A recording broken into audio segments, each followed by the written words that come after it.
Hey YouTube, it's Sandra. I'm back in another YouTube video. It's been what, like 2-3 weeks now since I've since I've done becoming an animator, so it's officially back and I'm happy to be back. Just completed week 1 of class 4 already, so I've made it this far in my animation journey. I'm really impressed with how far I've come, the people I've met, how what I've been pushed. I'm continue finding ways to push myself and learning new things. So things are looking good. And when I was 12 years old, I wanted to be an actress so I could be in front of cameras and just, pretend to be somebody pretend to be somebody I didn't want. So now I kind of got that experience a little bit. I'm starting to get that.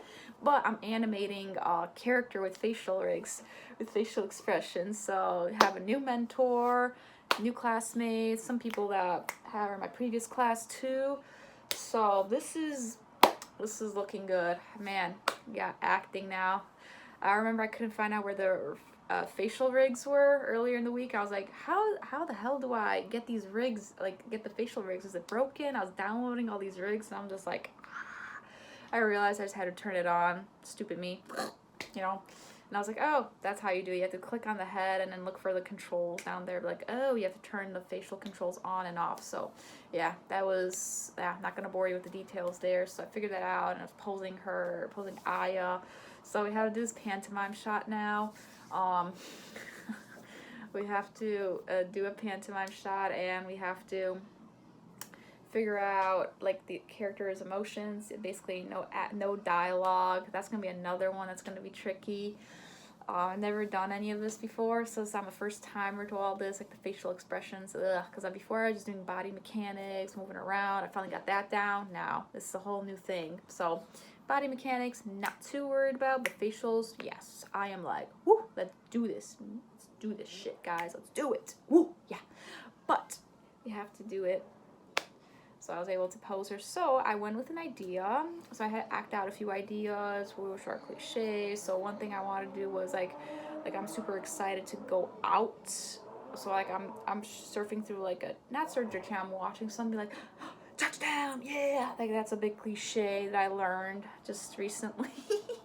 So I remember that was one idea, and second idea was I'm talking on the phone with my boyfriend, being he's mad at me and I'm mad at him, and But my mentor said, oh, that needs to have some dialogue, have some what's it called? Not it could work better with dialogue. So idea 3 was just searching through the computer, on the internet or Facebook feed. So I had to create a character. So I had created a character where she was. What is she doing? Who is she? Her age. So I came up with Aya, which is the rig's name. She's a cool looking lady with an orange shirt, some badass hair. Made her spike blonde because she has a rough personality, pretty cool person. She's searching, so I came up with the story that she's a comedian. She's currently a college student. She's 21 years old. And it's so the premise is she's scrolling through Facebook where her friends are on a trip to the Grand Canyon in Arizona, and she obviously cannot go because she had to stay behind. Unfortunately, she had to stay behind, and it was she's sad, yeah, and she was not, and so bad at explaining this. She was super sad about that because she couldn't go because she had to stay behind, make a chemistry test, and then she finds a hilarious meme of a sponge dog meme where the dog is chopped off, the dog head is on a sponge cake or a Twinkie. So she laughs and she took some water, she goes down the wrong windpipe. So that's what I did. So went for my feedback. So yeah, that was pretty much the week for this one. I had to do a couple takes. I get camera shy. I still get struggling talking in front of the camera. How do I do that? And yeah. But yeah, so that was the week. I'm back again. Class 4. Yep. All right, guys. I'll see you next week then.